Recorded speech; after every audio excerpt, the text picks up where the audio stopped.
Well, welcome everyone, and we have a great show tonight. And this is Spiritual Technologies 2.0 Summit, and this is the second season. I think it should be 3.0, but again, it's still 2.0 for some reason. But today we have with us Arjuna Ardagh. Did I say that correctly? Ardagh. Perfectly. Brilliant. Well, this is really cool for me because I was very influenced by one of his really great books, and it's on my recommended reading list with Integral Recovery, and it's just been a kind of a cornerstone. I have it back. No, I have it around. Gosh. Well, here you go, Arjuna. Checkmate. His is newer. Obviously, he hasn't read it. This one is really well used. But anyway, I recommend it to folks, and it's really brilliant. And I when I read it, when I was I had my first spiritual kablooey when I was really young, and I didn't have anybody to explain or help me or elder me or coach me or anything. And my mom had this copy of William James' Variety of Religious Experience, and I was like 12 years old trying to work through that. And if you've ever read the book, which I think is a classic, it's really dense. It's not easy. So, but when I found your book, I'd just been going through this, this big awakening, or as my friend Diane Hamilton said, John, it's not an awakening, it's an opening. So, thanks, Diane. Anyway, so your book flew off the one of those that flew off the bookshelf when I was in a bookstore, and I just went through it, and it's just brilliant. And I love the way it kind of demystifies the whole thing, and gets away from the whole enlightenment and braha, all that yucky stuff that's, how people use that to oppress and to make money and do all kinds of nasty things.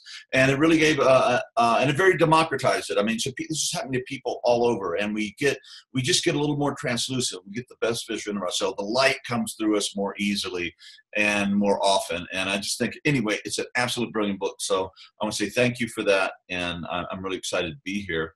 And would you like me to read your bio just to clue people in, or should we just cut to the chase? Before we go on, I just wanted to throw in there that book is actually quite a long time ago. It's I wrote that book 15 years ago, and actually the new book that's just out now called Radical Brilliance is really that's a much more complete and up to date statement of what I find to be really useful. And I've had the honored position of reading your first, 6 chapters? And so in preparation for this conversation, so I really enjoyed it, and it's been very inspiring. It's really interesting, super interesting, and it really ties together a bunch of things that are coming from different levels. So I think it's also brilliant. But your first book was really good too. So let me read your bio just to, if that's okay. I've been practicing reading this for almost 3 weeks. Okay, I'll stop messing. Arjuna Ardagh is an awakening coach, writer, and public speaker who also trains others to become facilitators of awakening. He's the author of 9 books, including the 2005 #1 national bestseller, The Translucent Revolution, which was featured in O Magazine. His book, Better Than Sex, is the complete introduction to awakening coaching. His novel, The Last Laugh, was published by Hay House in the spring of 2013. His latest book is Conscious Men, co-authored with John Gray. He is also the creator of several online courses, including Living Awakening and The Deeper Love. Ardagh has been a keynote speaker at conferences all over the world, including a recent talk at the United Nations, the International Conference on Business and Consciousness, and the No Mind Festival, the Whole Life Expo in 5 cities, the Integral Spiritual Experience Conference, talked to you there, and Omega Institute Annual Conference. He has appeared on TV, on radio, and print media in 17 countries. He is a member of the Transformational Leadership Council. Well, right on, man. That's it's great stuff. So, your book is extraordinary. I liked the first chapter because it was biographical. I got to learn a little more about you and how you came to be who you are, at least to a certain point. So how would you like to start with this? I mean, we could just, dive in at any point and take us there. Well, your conference is called Spiritual Technology. And, any technology can be used in all sorts of different ways. So, for example, well, a laser beam, for example, a laser beam can be used in healing. A laser beam can be used to heal people.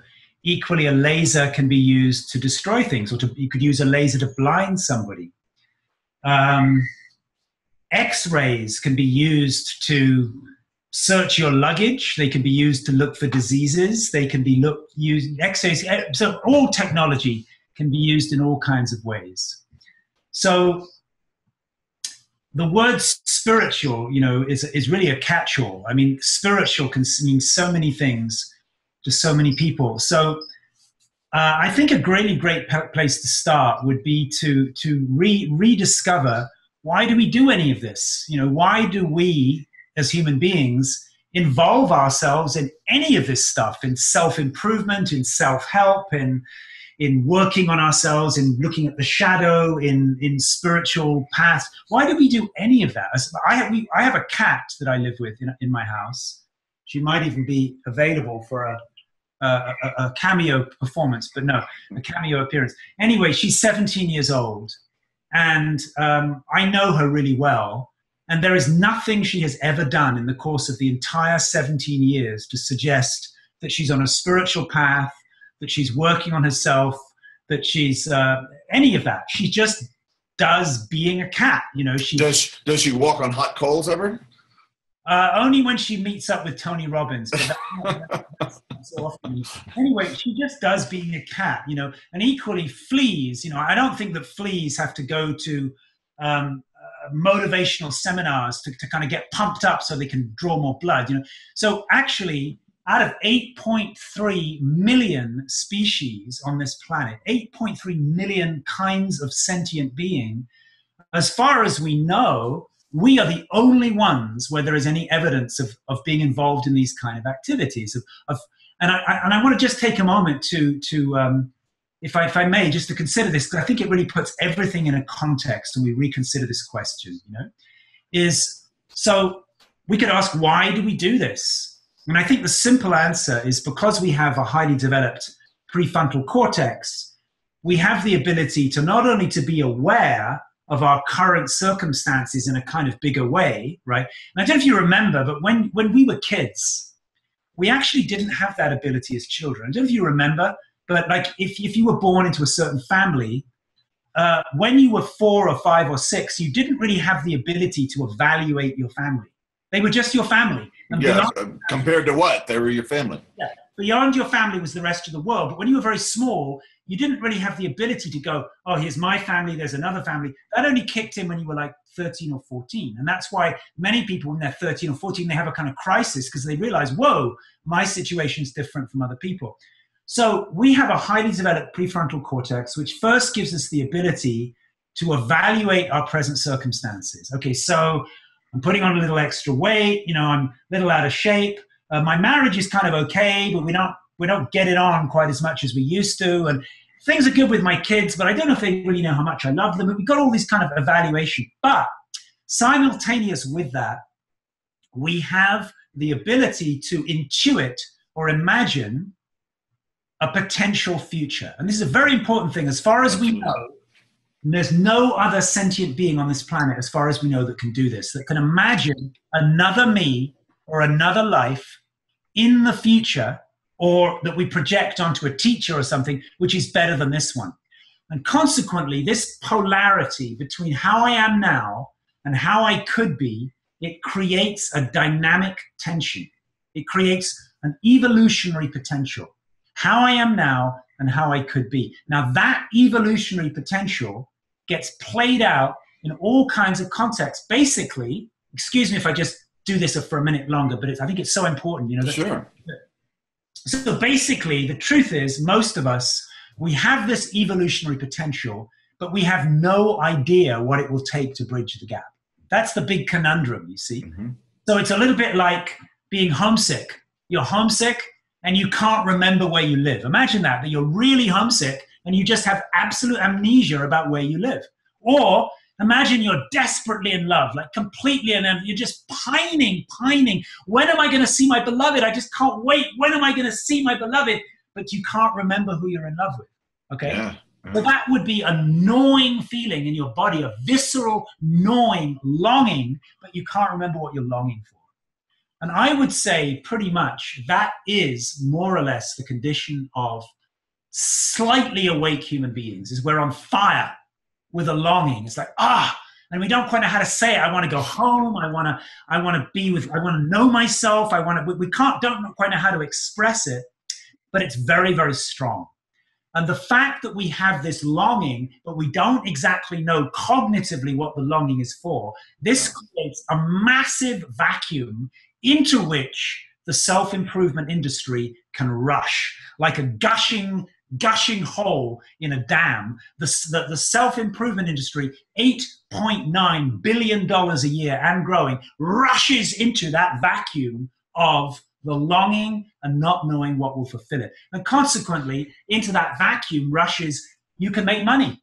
If you make enough money, you will be fulfilled. Well, by now, I think you and I and most people we know have debunked that myth. You know, Martin Seligman's work at the Center for Positive Psychology at Penn State University, he's done really extensive research on well-being and money, and he's demonstrated that it goes something like a bell curve, you know? So what it means is money and well-being, it goes something like this. So if you're making about 25,000 a year, it goes up to 35,000, your well-being will increase. But once it gets to about 75,000, it makes no difference at all. So in this top area, you can make more money, nothing happens. But here's the amazing thing he discovered is that after a certain point, after about 150,000, your well-being actually goes down, which means there is more chance of marital conflict, drug abuse, stress-related illness, estrangement from your family, etc., when you make more money. So that's just one myth. So another one would be the soulmate. You know, if you could just find your soulmate, then everything would be okay. Well, I think by now most of us have gotten it that, you know, it's great to be in a relationship, but pinning all your well-being on another person doesn't really do it. So we could go through fame, we could go through your, you know, perfect health, we could go on. And finally, the big kahuna of trying to win the jackpot on well-being is what we call spirituality, which is the idea, for most people, it's the idea that if you could just get rid of your ego, right, and work on yourself, be on a path, you would reach the big 3 cherries in a row of enlightenment, and then boom, you know, light would be pouring out of every orifice in your body and you would just be home free. But, you know, I think it's really, before we go on, it's really worth deeply examining to compare these mythologies to reality. Like, actually, well, people who pursue money, people who really make money the center of their life, are they actually happier? And I think by now we know the answer to that. You know, are people who put all of their energy into trying to find a soulmate, are they actually happier, right? Do they have any greater energy or well-being? Do they live longer? Is there some way to prove that they're in better shape? And finally, we could ask ourselves, when we make spirituality, or what we call spirituality, the center of our lives, does it work? People who develop a spiritual way of life and a spiritual identity and spiritual belief systems, do they actually end up happier, more fulfilled, more energized people? And it's a really important question, you know, for us to ask ourselves when we look at these technologies, is what is it that we're really longing for? And I believe that spirituality is an incredible, you can't, with spirituality is like water. You know, if you don't have some spiritual aspect to your life, you're just going to dehydrate and die. But I've gotten really interested in what is it? Is there one thing that really brings fulfillment in a reliable way? And that is why I wrote the book, Radical Brilliance. You know, and a lot of this is in the book. So I'm like the really smart student in the front row. Ooh, I know this because I just read it yesterday. But no, it's yeah, absolutely. So I think it's really great, you know, when we investigate technologies, whether they're technologies that you plug into the wall, or technologies you have on your app, or whether they're technologies that a meditation teacher teaches you. It's really great to be clear, what am I using these technologies for? And what is my deeper longing? And is this technology really aligned with what I'm longing for in my heart? And where you're coming, I mean, technology without a human being is like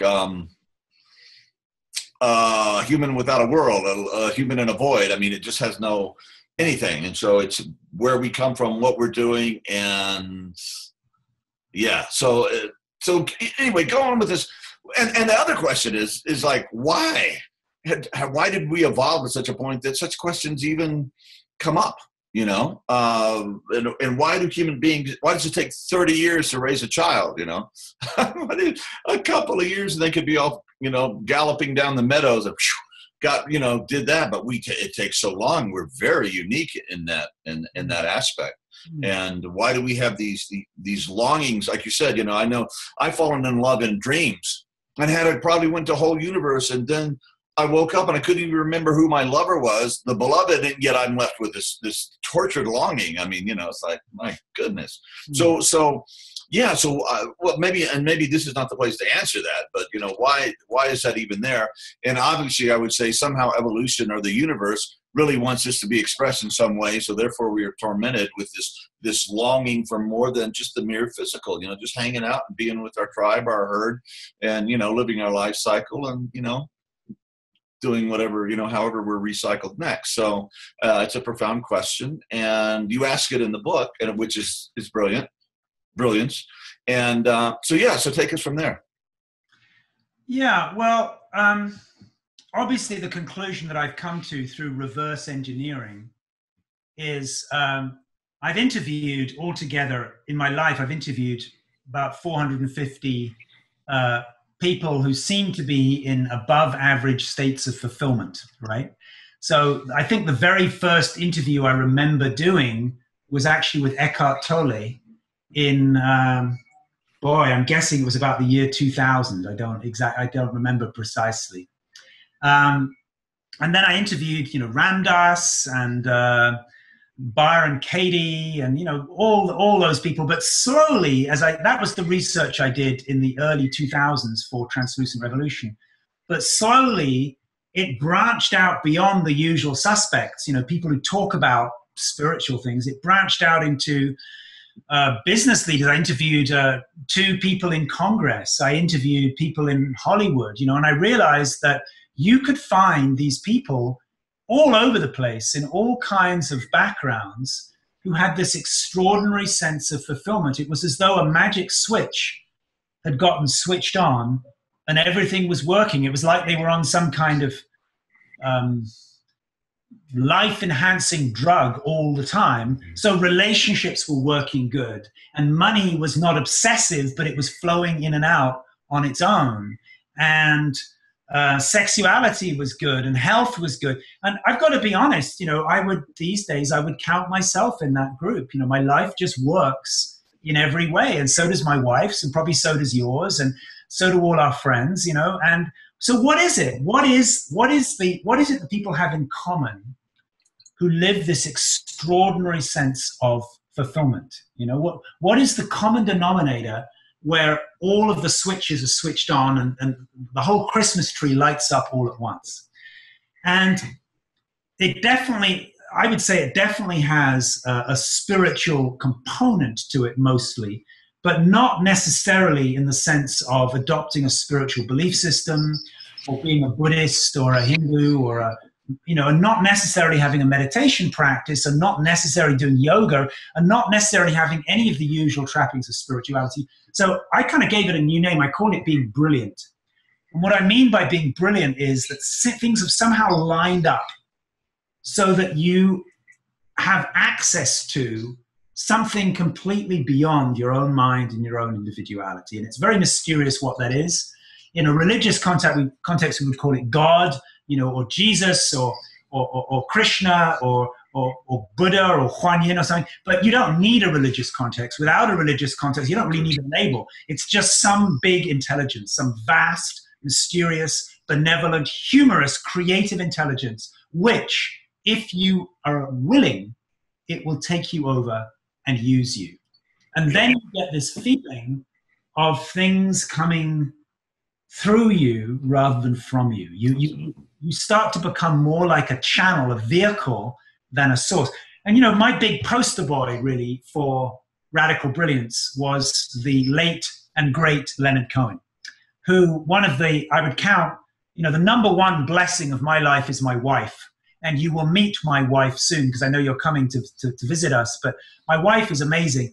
And I've also got two amazing children. I'm grateful for them too. But, way up there in my top 10 of things I'm grateful for is the fact that I got to know Leonard Cohen while he was still alive. And he was, to me, a really great example of a radically brilliant person. He was just unconditionally, extraordinarily brilliant. And he really exhibited all of these qualities that I'm writing about in the book. And what I've discovered really is brilliance. Being available for this kind of force to come through you is actually the coexistence of four different phases in a cycle. And these are four different phases which actually are not usually spoken about in the same context. So it's rather like saying, okay, potato chips, custard, hot sauce, and red wine. I mean, yes, people talk about those things, but not usually in the same recipe, right?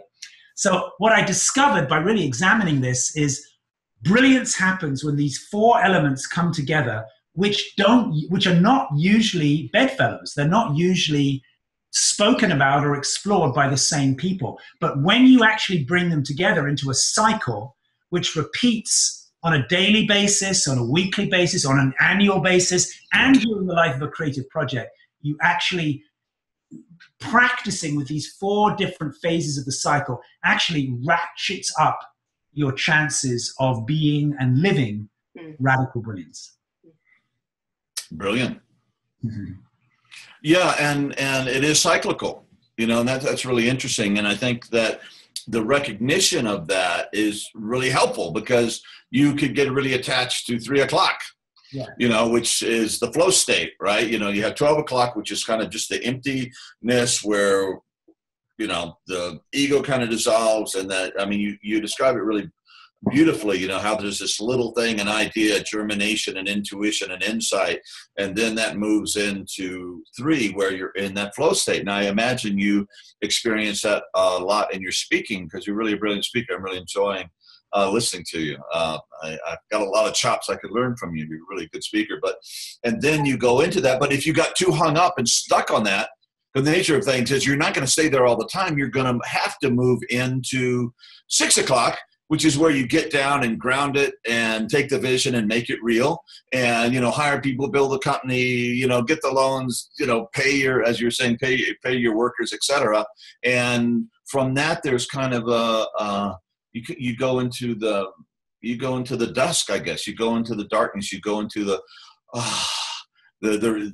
tiredness, and it's kind of after you're making love, for example. You're spent, you're poured out, and then you have to refill and go back to the source, and then it goes again. I've got good news, John Dupuy. I've just heard your book report, and you get A+. Woo! That's the first A+ I've ever gotten on anything. I think I was not the best student. That was a really good summary. Yeah. All right. Well, awesome. And what drives me crazy that your book stops. I just have and very honored to have the first draft, but the chapter that that is not there is the practice. Right. And I'm just like, I'm so titillated, because that's a very important subject for me. Yeah. Let's talk a little bit about that. So maybe I can just. You did a really good job, and I'm just going to repeat it to make sure everybody really caught it, and then we can talk about. By the way, this lovely woman here is my lovely wife, Pam. We didn't even get to do introductions. Hey, Pam. What are your thoughts so far? Well, as John was explaining before he did it, I was like, well, what are these 4 stages? So then John explained it, but I'd love to hear your well, I'll just repeat it one time, just because I love the sound of my own voice. So we talk about brilliance in a cycle, and we use the analogy of a clock, because it's a good way to describe a cycle, but it could equally be a compass. So a clock, of course, it has 12, 3, 6, and 9. And basically, brilliance, rather than being the cultivation of one thing or staying in one thing, I think this is really a misunderstanding that people often have, is they say, well, brilliant people, they meditate. So everybody should meditate to be brilliant. Yes, they meditate, but that's not all they do. Or you say, well, brilliant people, they're in this flow state. Yes, they get into flow states, but that's not all they do, right? So brilliant people, they get mentored. They're willing to learn. They're humble. Yes, that's true, but that's not all they do. It's actually bringing these things together. So it's a little bit like saying, well, healthy people in good health, go to the bathroom every day.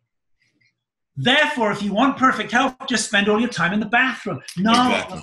No. Going to the bathroom is important. If you don't go to the bathroom, you'll get constipated, you'll get toxic. But it's only a part of the cycle. Then you can say, okay, well, brilliant people, they eat.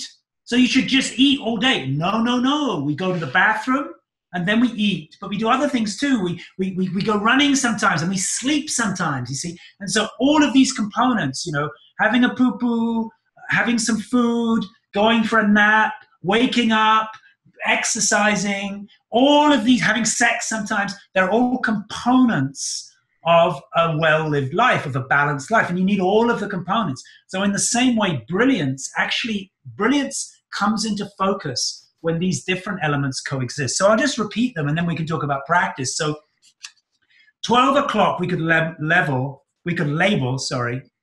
as the realm of awakening. An awakening doesn't necessarily mean being on a spiritual path. It doesn't necessarily mean meditating. It simply means having moments, snapshots, where you get out of your mind. Now that could be bungee jumping. That could be having sex. That could be anything where you go from boundaries to limitlessness. And people have different ways of doing that. Meditation works well for some people. Dance works well for some people. Qigong works well for some people. Tai Chi works well for some people.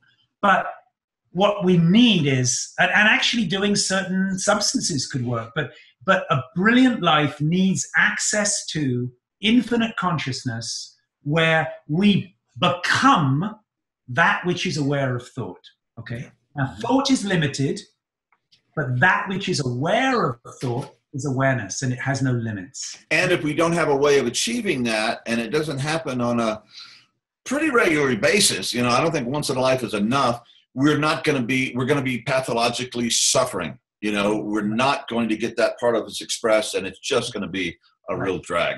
Exactly.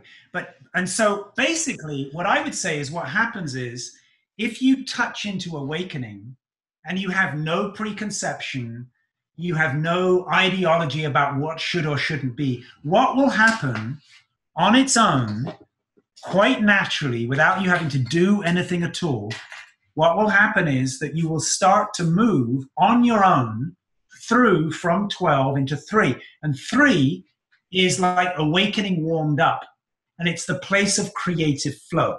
So it starts, of course, at like 12:05. It starts at just after 12 with the first tiny sproutings. In Kashmiri Shaivism, they call that spanda, like the first tremoring of duality, of thought, right? But it builds up. So by the time we get to 3 o'clock, we've got an artist just with paintings everywhere, incomplete, and a musician just playing. And by 3 o'clock, it's pouring through you like a torrent, like a tsunami of creativity. That's, Steve Jobs, when all of those ideas were coming through all at the same time. So 3 o'clock is creative flow, okay? And we'll talk in a minute about why it doesn't always work that way. Why is it true that not always do awakening experiences or states, why do they not always lead through the cycle? Now, when you get to 3 o'clock, enormous creative output, that is just going to be sick. That's just going to loop and become almost narcissistic unless it actually makes it through into becoming a gift into the world. So a musician jamming all night, no one's going to enjoy that unless it gets booked as a concert or made into a CD and is downloadable on iTunes, right? Or a writer,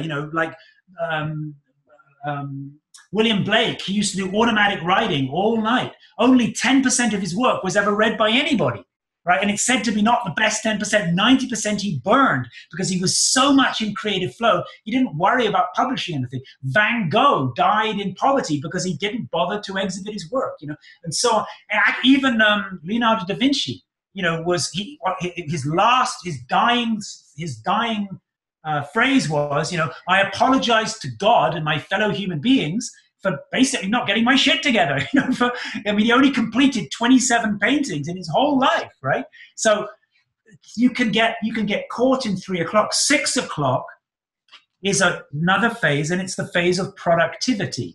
And that is about budgets, deadlines, making agreements, signing contracts, doing what you said you would do when you said you would do it. And obviously now you can start to see we're familiar with 12, right? We're familiar with 12. I should get a whiteboard here. We're familiar with 12. You know, this is actually working, you know, so. Okay. Well, we're familiar with 12 and we're familiar with 6. But if you think about it, people who hang out a lot at 12, they don't like going to 6, right? So very meditative people who like to go to India and chant Hari Om, they don't like signing contracts and being productive, right? And equally, people who hang out a lot at 6 and they work for a corporation, they like making sure all the widgets are in the right place and the boxes are checked off.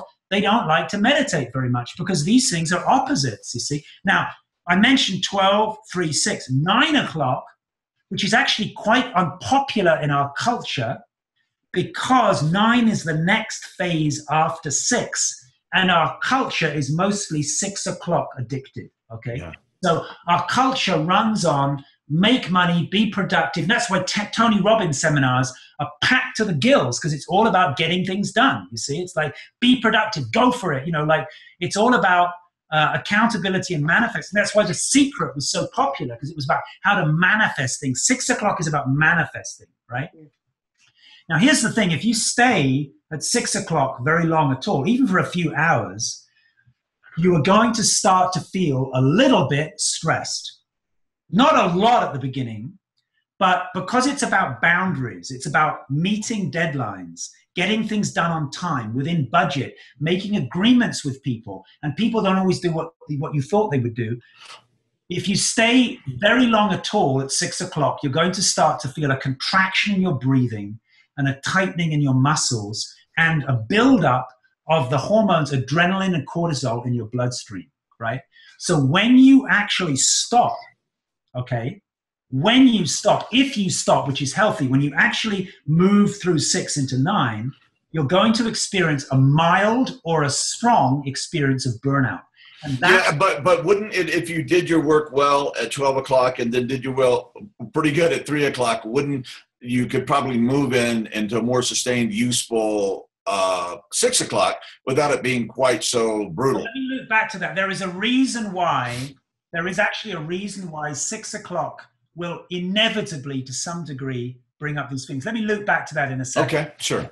So 9 o'clock, it's the phase of, and it's very, very unpopular in our culture. It was quite popular in Catholicism and Judaism and many religions. It's not popular in our culture. It's the phase of feeling inadequate.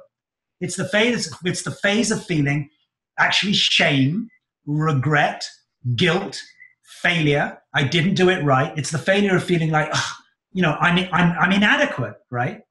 And nobody likes feeling that in our culture. Those are actually useful things to feel if you pass through them, right? Now, if you get stuck there, if you get addicted to 9 o'clock, yeah, that's just complete masochism. And basically, because Catholicism and Judaism particularly kept people spinning in guilt and shame just incessantly, it got a bad rap. But that doesn't mean, in my opinion, that those feelings are always toxic. If you pass through them, it means that you move from 6, where you were doing stuff, you move into realizing, I'm very small, right? I am a very small part of a huge humanity.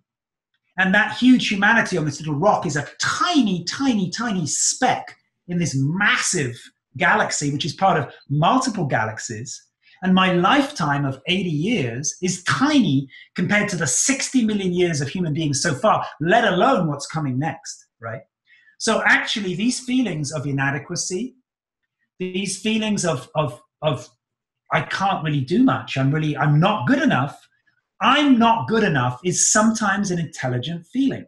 Now, hang on, let me just finish. Because not if it becomes obsessive. If it becomes obsessive, it's toxic. But if you can actually stop from your activity and realize, I'm flawed, I'm inadequate, I'm kind of partial, it means that that's the only really clean way to keep moving around to letting go of your individuality again, dissolving the sense, the clutching to the me, realizing it was all vanity, it was all just little me trying to make something happen, and actually returning back to respecting and acknowledging the source which gives you life. So actually these feelings of I'm not good enough, that's a smart thing to feel now and then. Because sure. I'm not good enough allows you to feel, well, I'm not good enough, but life is happening. So what is really going on here when I realize I'm not the doer? Oh, there is this big force that gives me life, and it allows you to hand things back over again. Let me just add one more thing, because you were saying, well, if you do 6 well, shouldn't everything just be great? But there is one little thing about 6 that's very important to understand. Back in the 20th century, one of the greatest thinkers of the 20th century, along with Albert Einstein and various other people, was a man named Gregory Bateson, who wrote a book called Towards an Ecology of Mind, probably one of the greatest books of the 20th century. And in this book, he's been influential on all kinds of people. He was one of the influences of NLP. So, and he also was mentor to R.D. Laing. So Gregory Bateson, he came up with the idea of what he calls the double bind. Now, in extreme cases, the double bind leads to schizophrenia. But that's only in extreme cases. In mild cases, it's what causes us to feel split. And a double bind is where you are faced with an impossible choice. So you're faced with having to make a decision for which you are responsible and accountable, but each side of the decision is going to somehow cause you to feel some measure of regret. Yeah. And actually, this happens all the time. I would say to you, as soon as you set foot in 6, it's not going to be very long before you're faced with an impossible choice. Now, there are these big impossible choices, like Arjuna, my namesake.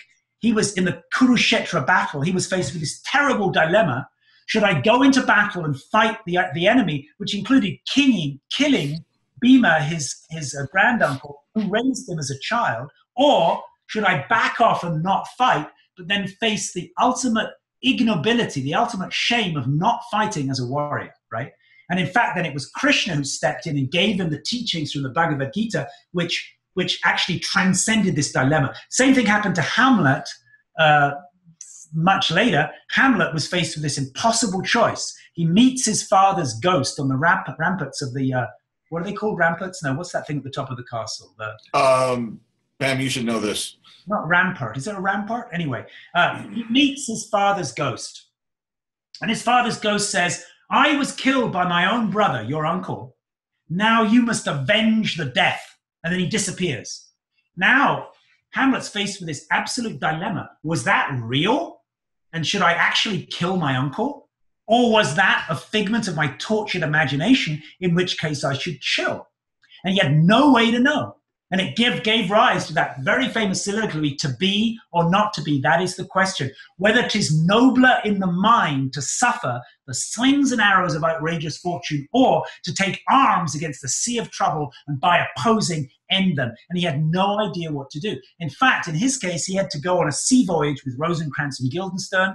He had to almost get killed, which caused him to take action, fight the pirates. He comes back and he knows what to do, right? Now, actually, I mean, you just look at a TV show like this. Have you ever seen the TV show This Is Us? It's on TV right now. It's one of the best shows on TV at the moment. I mean, it's a gripping show because every single episode includes a double bind, right? I mean, if you look at it, or the TV show Nashville, right? Nashville is another great show. You keep watching week after week because they construct each and every episode around a double bind. And double bind is what keeps us gripped. Should I do this Or should I do that? And I have no idea. So what happens is if you stay in 6, it's not just a matter of if you're not very good at it. Inevitably, however good you are inevitably going to do things that either cause yourself harm or cause harm to other people. And then you're going to feel regret. You're going to feel I screwed up. I'm not good enough. I'm inadequate. You maybe even feel guilt and shame.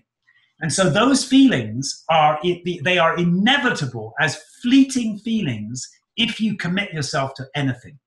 And I think that's a huge misunderstanding we have, is we think those feelings are toxic. They are unavoidable. If you put both feet in, you will end up making mistakes. And by moving through that and through actually letting go and realizing there's no way for me to do everything perfectly, you will be returned back to 12, where you are refreshed with the teachings of the Bhagavad Gita. You're refreshed with this vast intelligence, and you come back into 3 again with fresh impulses. Yeah, and you're back into duality. You eat your duality sandwich at 9 o'clock, and it is purifying, rectifying, humbling, and there's a charge there from that suffering that gets you ready to go back into 12. And I love that. And any one of these points that gets hung on to, if you're a 4 in the Enneagram and just want to revel in 9, it could be a real mess. Or if you just want to step off the wheel and just live in, the non-dual, like the early Buddhist thing, the Theravada Buddhist, the heck with it, get off the wheel. Or you become a flow junkie. And then, which, most amphetamine and a lot of these type of addictions go, you never want to come down from that. You want to keep it going 24/7 because that is the desired state. And it's not just an amphetamine junkie. Many artists and musicians are flow addicts. Absolutely. Yeah. But it's, I saw Eckhart Tolle one time in Seattle. And one thing I really enjoyed, there's a whole story behind it, but he said, when I'm not on stage here, I'm just Eckhart. I'm just this little nerdy guy.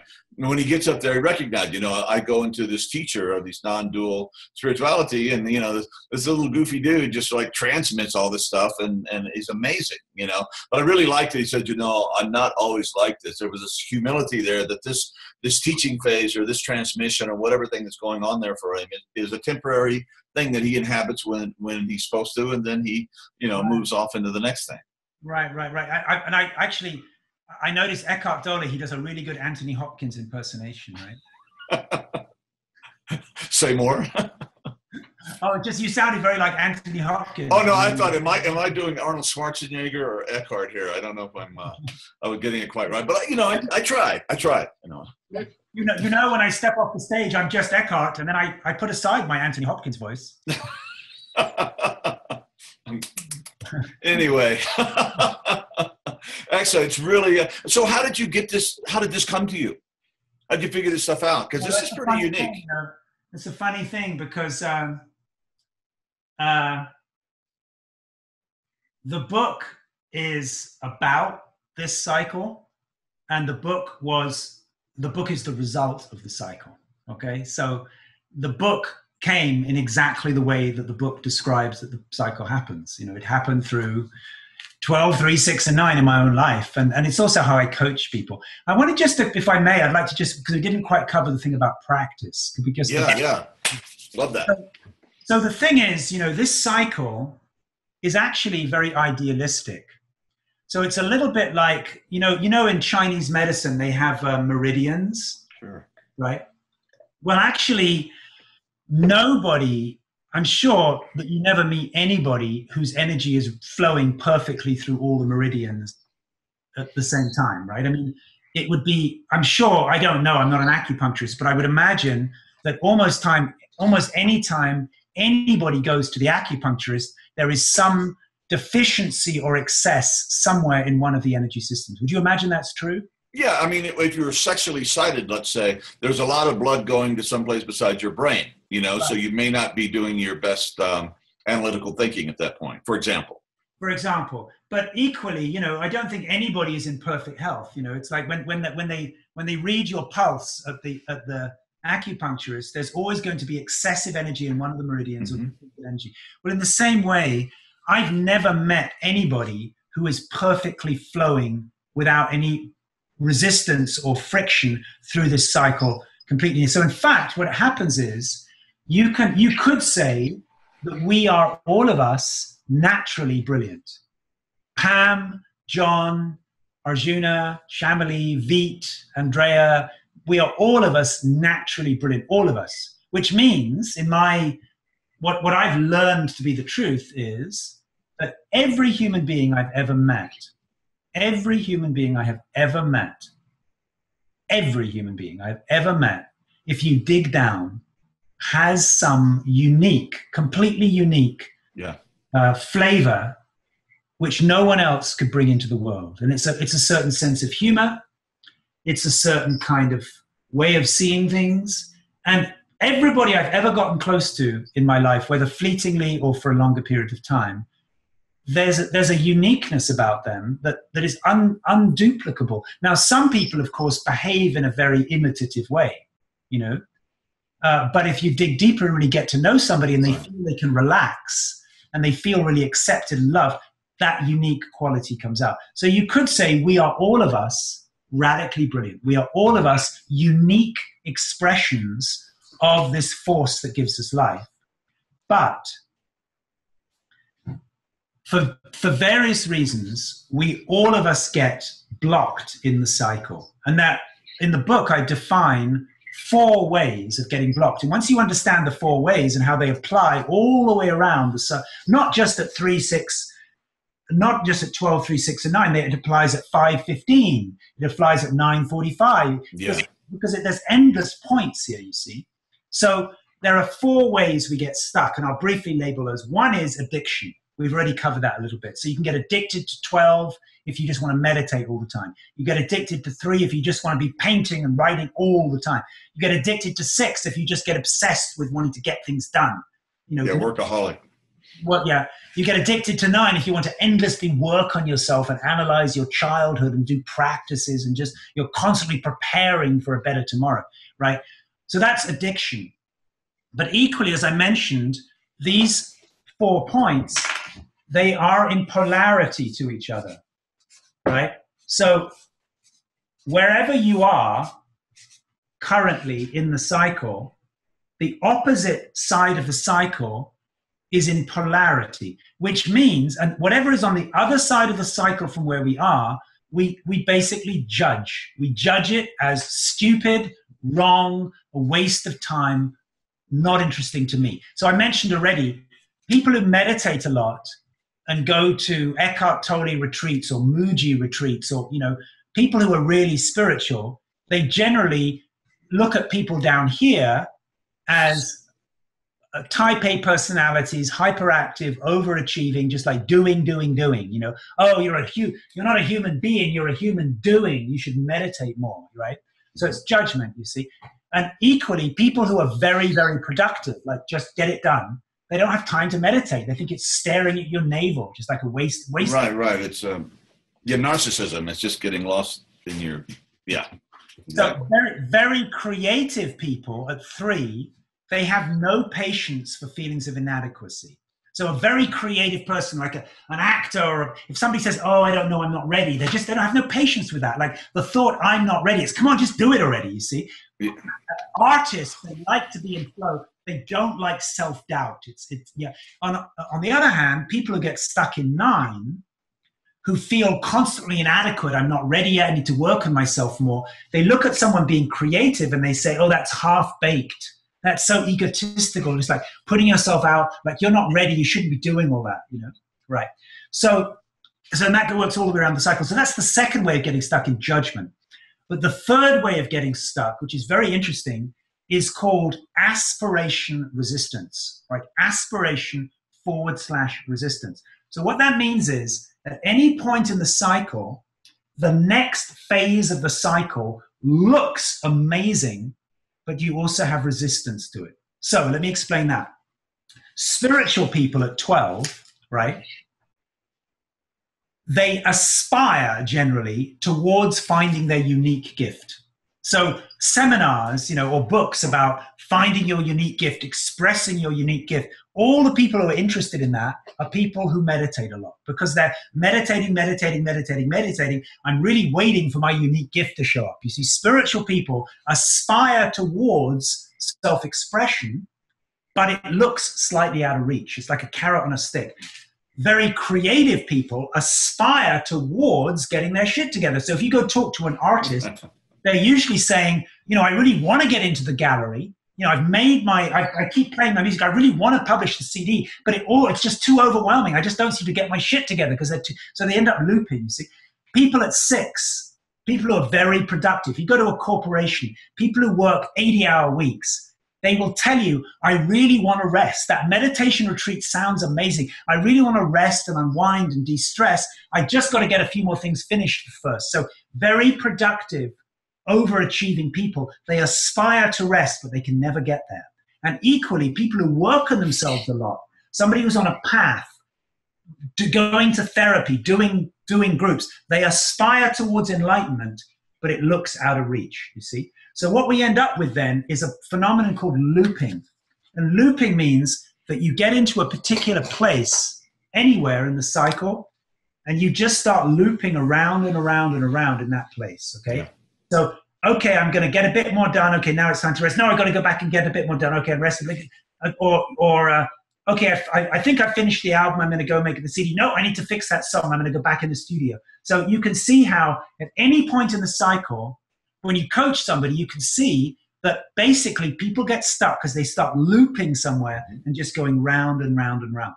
Now, once we understand this, addiction, judgment, and aspiration resistance, which gives rise to looping, now we can actually look at the entire world of any kind of practice, not just spiritual practice, but creative practice, like the kind of stuff in the artist's way, or productivity practice, the kind of stuff in Dave Allen's book, or working on yourself practice, like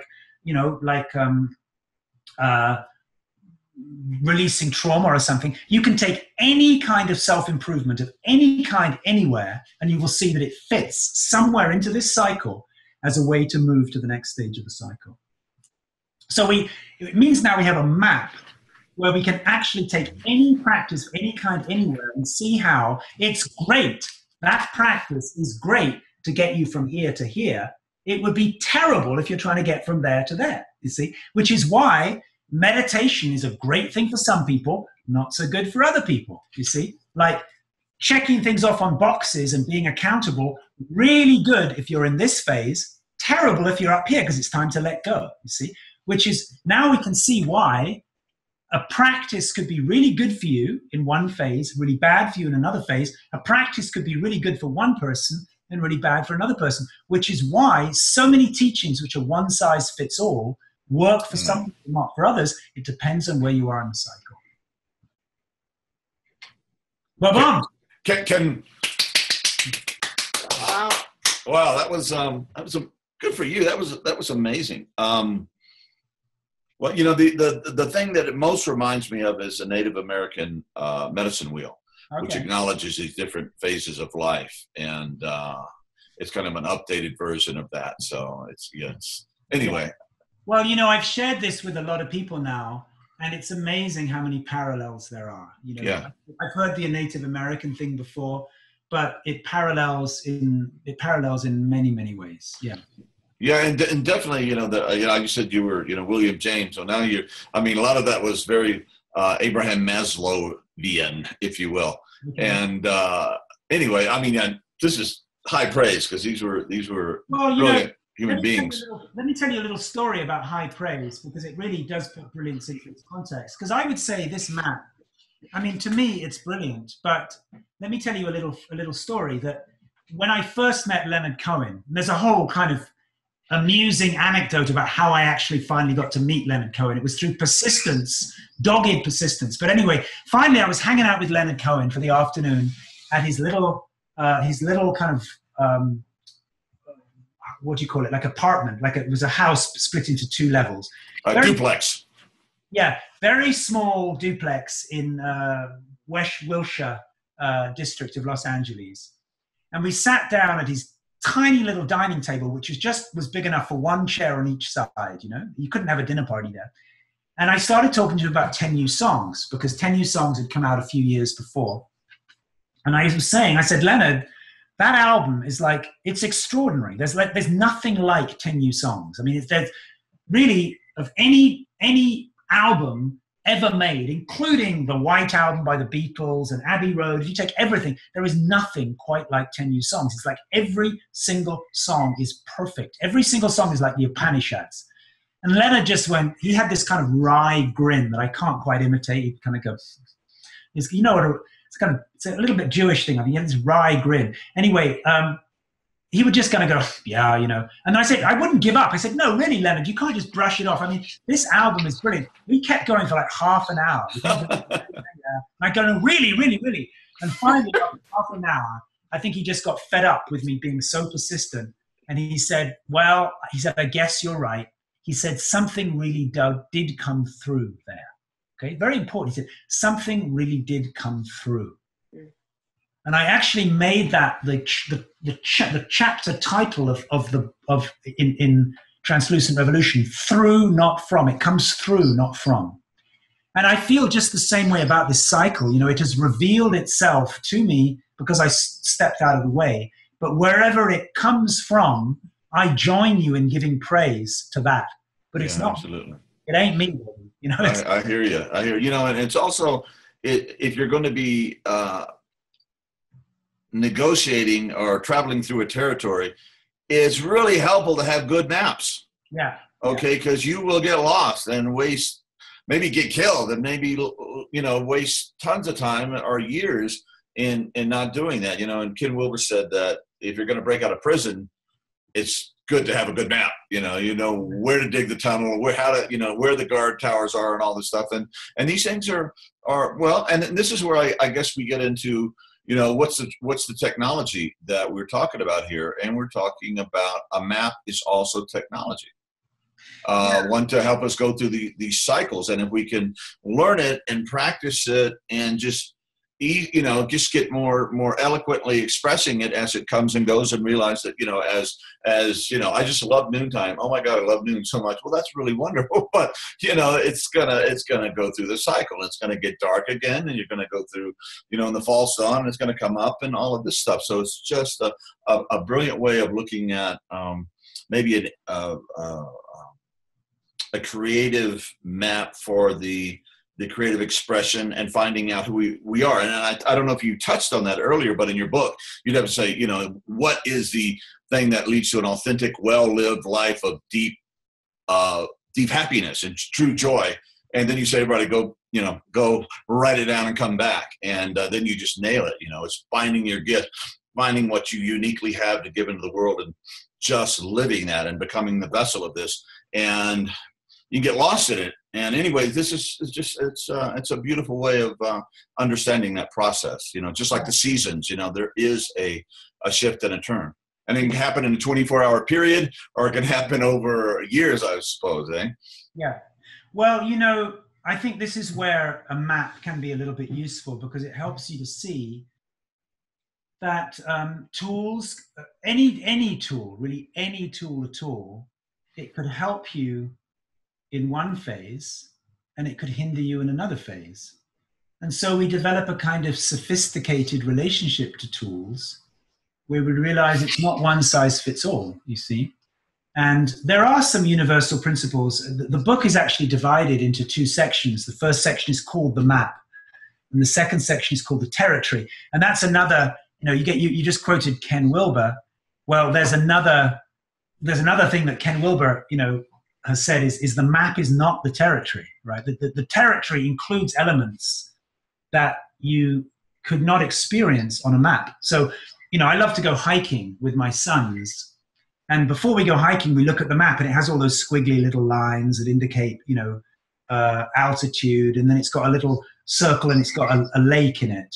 And so you can trace out your hike on the map very accurately. But none of that is going to give you the feeling of the air, you know, and the sunshine and the birds. And, you know, there's so much more in the territory than can be included in the map. Yeah, it's so looking at a picture book of Paris and being in Paris. Yeah. You know, but the map, however, is an artifact of somebody who was walking the territory, and therefore it will help others to actually do that. Good point there. Good point, John. But let's say hopefully, indeed. Hopefully, it is a map of somebody who's walked the territory. Unfortunately, there are a plethora, an amplitude, a smorgasbord of maps available to us poor idiots, which were not created by people who had adequately walked the territory. Of course. They're just a way for somebody to make a quick buck, you know? Right. And that's really where it requires some discrimination. You know, for example, I co-wrote a book with John Gray, right? And John Gray is one of the great relationship experts in the world, you know? Yeah, lovely man. Yeah, good stuff. So I co-wrote a book with John Gray, you know, famous for this book. And so I got to know him. You know, I stayed at his house many times. We hung out all day. I got to see how he is with his wife, with his children. I got to know them very well. And what I can tell you, for example, about John Gray is his writing, his theories, his books are just the tip of the iceberg relative to the magnificence of who he is as a human being. Now, there is somebody, I can tell you from having actually gotten to know him, the breadth of his being is so much more than anything hinted at in his books, you know. And there are a few other people out there, like Jack Canfield, who did Chicken Soup for the Soul. There's so much more to Jack Canfield than you could find in his books, you know. So, and that's the kind of amazing thing today, is there are people who've walked the territory thousands and thousands of miles, and their map hardly scratches the surface of what they know. Sure. But unfortunately, there are also books and online courses with people creating maps who've never even worn hiking boots, you know. And that's a kind of a conundrum we have today. Well, so how would you counsel us? It goes from completely sucks to absolutely amazing, and how to find the discriminating wisdom to be able to discern. That's a good question. You know, what I really, before I'm willing to take advice from anybody, I want to know I don't want to know your theory. I'm not interested in your theory. Mm-hmm. I don't want to know how many Facebook followers you've got or what position you are in the New York Times. I want to know about you. Tell me about you. Mm-hmm. I want to know about your marriage. I want to know about how you are with your children. I want to know how about you are with your employees. And I want to hear from people who know you, you know? Mm-hmm. And I think that's really, and you know, this is a big deal actually, because we just had an election in this country. We did? Yes. Oh yeah, I remember that. Ugh. Not election. Election, yeah. Yeah, and let's put aside right wing or left wing, you know. Let's. Never mind, because we've had some conservative, some Republican presidents who were very presidential in the past, and we've had some Democratic presidents. But this guy that we've got now, there was some serious error of judgment went on for some people in thinking this guy could do this job. You know, there are very strong symptoms of narcissistic personality disorder at play. Absolutely, without question. It's because, as a culture, we've gotten fascinated by reality TV, by the Kardashians, you know, by a lot of fame without much substance, you know, and so it's actually a good idea for all of us to slow down a little bit and get a little bit more discriminating, you know, about who we take advice from. Now, here's a little sign. I don't have it sitting here, but Tim Ferriss came out with a new book recently called Tools of the Titans, right? And in that book, Tim is really almost painfully self-revealing about suicidal despair, about feelings of giving up.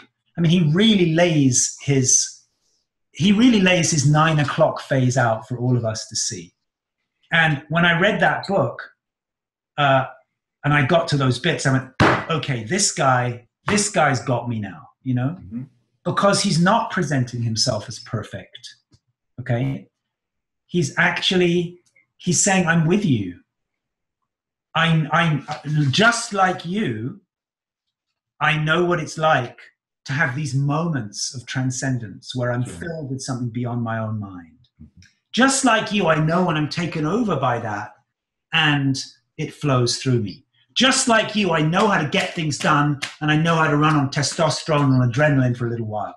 But also just like you, I know what it's like to feel inadequate, to feel like giving up, to feel like I can't do it. And just like you, I know what it's like to pass through those feelings and come out the other side.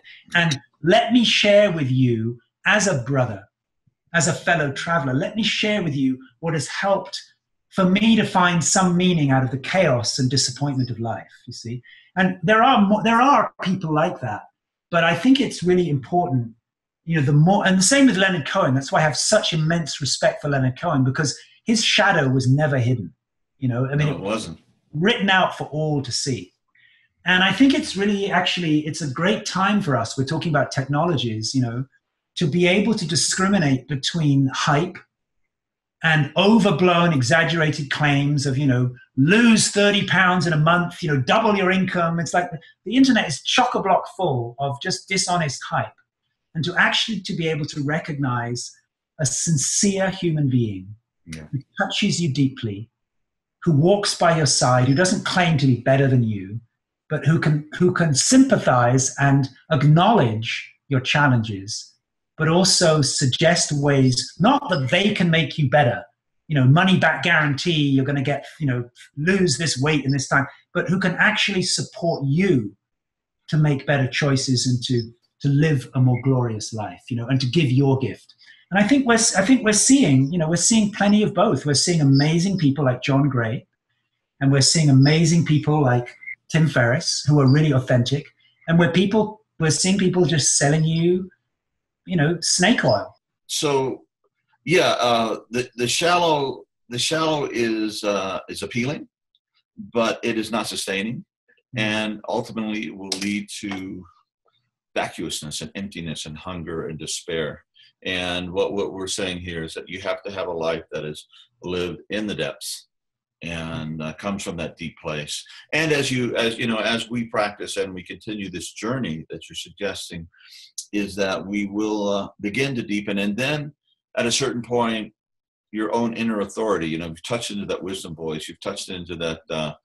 Deborah Rawson was saying the intelligence of the heart, or that soul knowing. And you know, you can't just like, you know, put a quarter in and hit L7 and it's going to be there, you know, but there's a certain, you know, going back to, you know, noon, going back to 12 and knowing that this will be there. And if after a while, if it doesn't emerge, then you just keep waiting. And I think you were describing your wife as a person who's really mastered that capacity to be out the world, do her mission. But when she's not there, she just waits on the knowing, the voice, that thing. And after a while, the more you do it, the more you begin to trust it in all humility.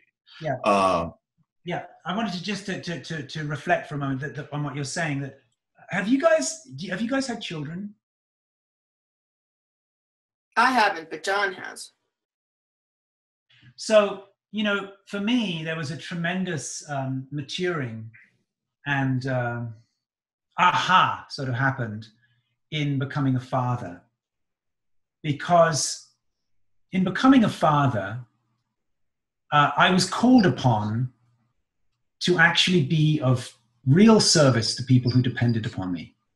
So when they were little, you know, I was a single father for many years. I was alone with my kids. I mean, they moved backwards and forwards between their mother and me, but when they were with me, it was just me and these two boys and nobody else. But I also had to work. So my life was, you know, we would be up at 6, you know, school lunches, breakfast, make breakfast, school lunches, get in the car. They went to a Waldorf charter school, so I would drive them, you know, 25 minutes to school, drive back, clean up the breakfast, clean up everything, then try and work. 3:30, I had to be back at the school, pick them up, come home, there's homework, there's dinner, And I've always made all the food from fresh ingredients. We never used anything pre-cooked, So it was an amazing life. And then they would get to bed. After they got to bed at 8:30, then there was cleaning the kitchen, getting everything ready. Then I would fall asleep. And I remember sometimes it would happen 1 o'clock in the night that one of my kids was sick.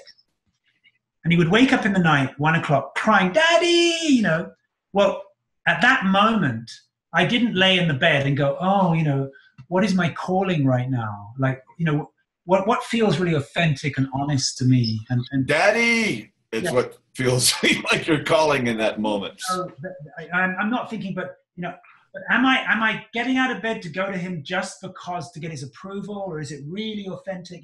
All of that's gone. You just get up and you clean up the vomit and you change the sheets in a loving way because he's freaked out, and you do everything you need to do, and then you get him medicine, homeopathic medicine, you sing him back to sleep, you fall back in bed at 2:30, but 6 a.m. you've still got to get up to get the other kid to school, and you've got to bundle up the sick kid in the car because he can't stay home alone, and then you've got to find a way to entertain him and get your work done the next day. And I did that for years.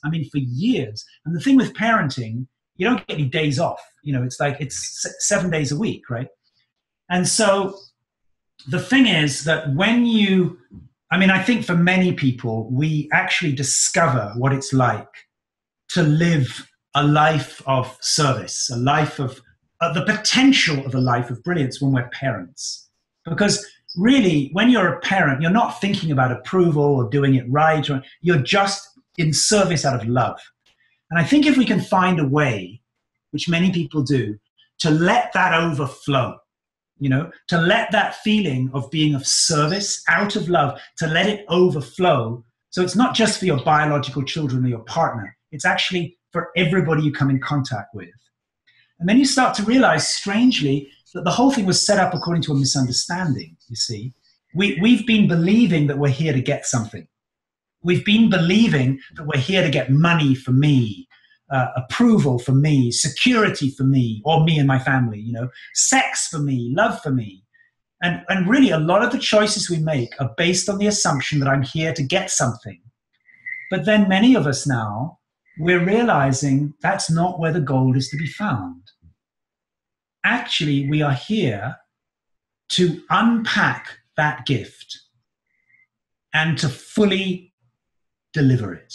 To fully spend the whole account on other people in your lifetime. You're here to give it all away, just like a parent is with the children, And then I think when you find that, and everybody can find that, but when you find that, you're not going to be so swayed by celebrities on television. You're not going to be so swayed by, the 7-step process to finding your soulmate or something, because you're too busy, you're too on fire with giving, and actually things fall into place. You find the right relationship. You're not going to be signing up for courses about how to triple your income and become, make all this money, because you're too busy giving, and money takes care of itself, you see. So a lot of the way that we get hooked in, and it comes back to, why the Kardashians famous and how come we elected Donald Trump? Because we're so busy thinking of, this guy's got all these promises, he can give me what I want.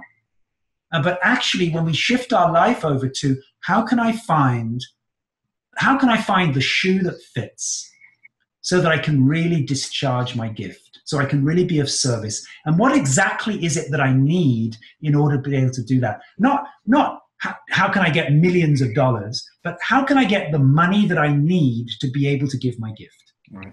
Not how can I have the best car, how can I have the transport that I need to be able to give my gift?